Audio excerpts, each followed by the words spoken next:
Okay, I'm gonna make a quick video here. I got some plate in, some checker plate, and I'll talk about where I got it and a little bit about my experience painting. Because I've got two good examples here. Actually, I had the trailer inside yesterday. It would have been better doing this yesterday, but I'll just have to walk outside and show you.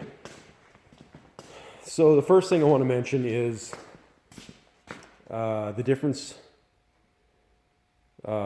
between torch cutting and plasma cutting, gas torch cutting and plasma cutting. It's pretty clear as day. You'll notice there the amount of warpage that I got plasma torching these.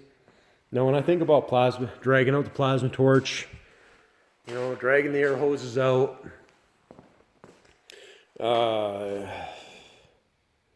all the noise, setting it up. It's really nothing comparable. I don't know why, but I always wince when I think about dragging out the plasma torch. But I mean, these cuts aren't even really that pretty. This one's a little worse. Some of them are worse than others. That's but the slag is minimal. And the cuts can be pretty straight if you're using a guide. This being on checker plate, you'll notice, especially if you're running with your torch right close to the plate on the nubs there, that can kind of throw your cut out a little bit.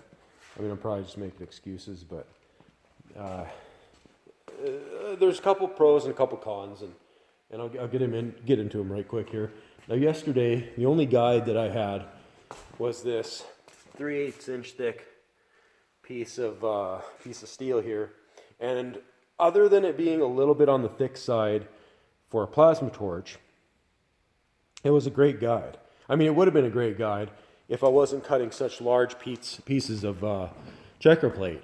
This plate that I got a steal of a deal on it, was from a salvage yard.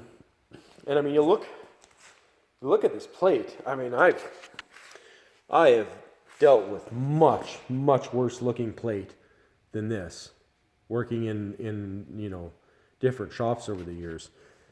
And this I bought out of a salvage yard, and they were full sheets. This is a 1/4 inch, and the sheets were 5 foot by 12 foot, brand new, not a mark on them, not the slightest bit bent, completely full, factory edges all the way around. And I got these for 39 cents a pound, which this is Canada, so prices are definitely inflated up here. If you're living in the States, that might not sound like that great of a deal, but believe me, it's a steal of a deal. For the 2 sheets and the remainder of my welding table, which was this entire rusty piece here of 3/8, the weight totaled 1,270 pounds. Not the slightest clue what that is in kilos. And it cost me under $500. He cut me a bit of a break too, because the table piece is a bit gnarly. So I don't know. That's a pretty good deal for plate, and brand new. I mean, there's so much good steel there. There's a bunch of hollow structural steel that was previously drill stem that they run through a die. And it takes I guess the die was a bit wallered out. The die takes the tubing and squares it. And so once the die gets wallered out, and all the dimensions for the tubing, brand new pieces, are a little rusty. And they're a little oversized. They're off the spec is what they're called. So they're, instead of being 2 inch, they're like 2 1/4. Other than that, perfectly good hollow structural steel. So I'm going to buy a ton of that up. I'm going to change the design of my deck a little bit, and I'm just going to use all that stuff. Salvage yards, great places to get steel. I have painted plenty of material that didn't look, didn't have much more prep done to it than what you see here. And I mean, it sickens me doing it, because you'll have on here what you may not be able to see very well. This looks like, you know, other than just the tiny little bits of rust here, you might think, okay, this is a clean piece of steel. I'll just hit it with the wire wheel quick, knock all that off, knock a little bit of rust off. You can even just wipe it down with some gun wash, and I can just paint it, right? This is clean steel. Well, this is not clean steel. This has a thick coating of mill scale on it. And you can't really move that mill scale. You can't remove it with a wire wheel. All you're going to do is polish it. If anything, you're probably just going to make your paint adhesion even weaker wire wheeling it. At least this is from my experience. And I'll show you in a second here. We'll walk outside, see if I'm done talking. Well, I'm not quite done talking about this plate. So my guide was great, other than I was cutting such large pieces of plate on my deck, and I had it shimmed in a bunch of different ways. I threw, I'd lift one sheet up, and then I'd throw a bunch of this stuff underneath it, and then do all my layout, and then I cut it like a big, Picasso painting.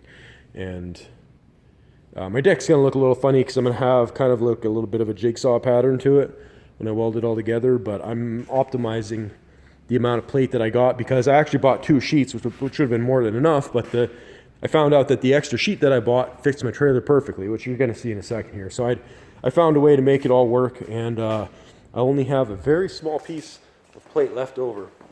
I think that is my waist right there, out of 2 5-foot by 12-foot sheets. So this is my guide, and this is a great guide. The nice thing about such a big heavy piece of steel is you don't really need to clamp it down. You can throw that down on your workpiece, and then you can just run alongside it. You don't got to worry about pushing it all over the place.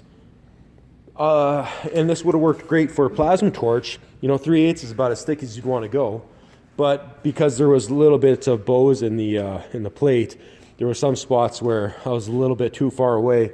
And you'll notice with plasma torch, which I unfortunately don't have it around, but it's the bottom part of the nozzle might only be a 1/4 inch. Then it 45s out, it gets a little wider, and then it goes straight again, and then you got another piece that's a little bit over a 1/4 inch. So when you're trying to run that up, your guide's got to be pretty much perfect, because when you're plasma torching, you're pretty much touching the piece. Like you can run your torch right on your steel and drag along. There's nothing wrong with that. It's when you get a little bit too far away, you might find that you're going to burn your tip out, or if you don't got your settings right, you'll be blowing molten metal all over the place, and that might end up taking your tips out. But there's no reason you can't just drag your tip right across the face. I try to usually keep it off just a little bit. About 1/8 of an inch. That's where I usually like to ride at, because especially with the checker plate, you'll find you're going over those bumps. It's going to throw you off a little bit. And then if you're running the bevel, which I was fighting with, if I was touching, when the guide got a little bit far away from the plate, I would start riding on the bevel, and then you're not getting, then you're kind of all over the place. You're fighting with it.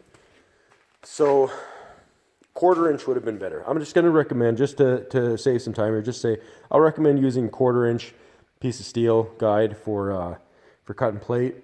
And more than 1/2 inch or more, or 3/8 or 1/2 inch or more. You can go with the larger pieces. You can go with even big tubing like this if you're running with a torch, because with a gas torch, because your tip here has so much more to play with. Like you can run on the top piece, you can run along here, or you can run along there, and it's even if you do start getting a little bit into this beveled area here, it's not really going to throw you out that much. With a freaking plasma torch, it's very noticeable. I'm not going to do a video of me just like showing me, cutting with the torch, because you can find thousands of those videos, probably hundreds of thousands of those videos out there. If that's what you want to see, go ahead, go see a video like that. I'm just talking about some more of the fundamentals of what you can do with this, and the pros and cons. Again, with the major pro is how clean your cut's going to be, the less, much less slag and warpage. you're not going to get straight pieces of steel like that after cutting that with a gas torch. They're going to be pretty bone, which isn't that big of a deal, but it's nice not having it to be a deal at all. Like there's zero warpage in that, and I mean, it just makes everything a little bit easier. So that's probably, I mean, I'm probably missing a bunch of stuff, but I'll go show you the trailer, talk about some of my painting experience.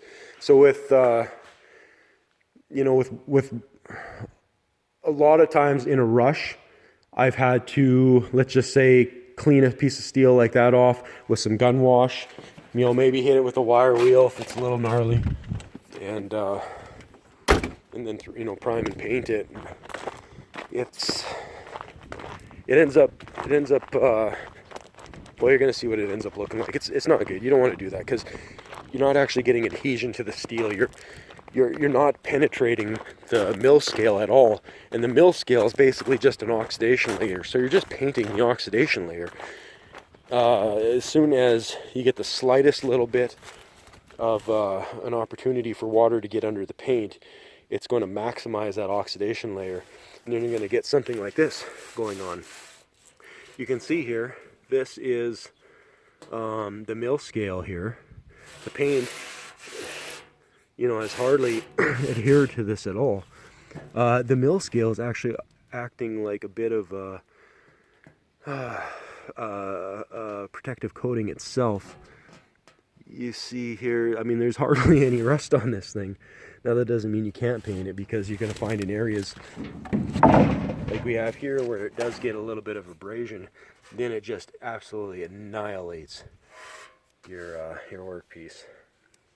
And you know, for as little as I use Australia, I do a lot of gravel, but this you know, this trailer should still look brand new, and there's no reason for this paint to be flaking up like this, other than, you know, that's what you get when you don't blast. You need to blast on them. Maybe there's better ways to, easier ways to prep stuff. Wire wheel hardly does anything.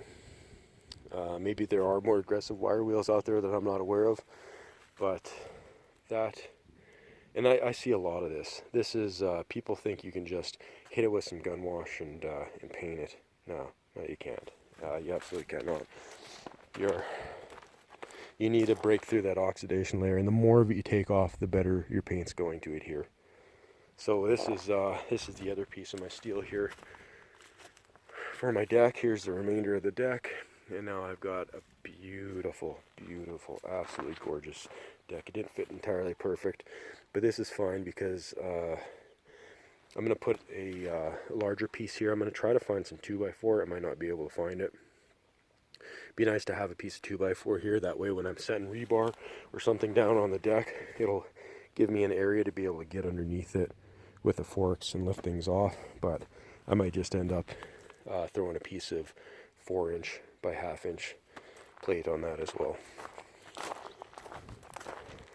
So that's the end of that. And now you get to see a bit of the yard. There's the truck. Just coming along.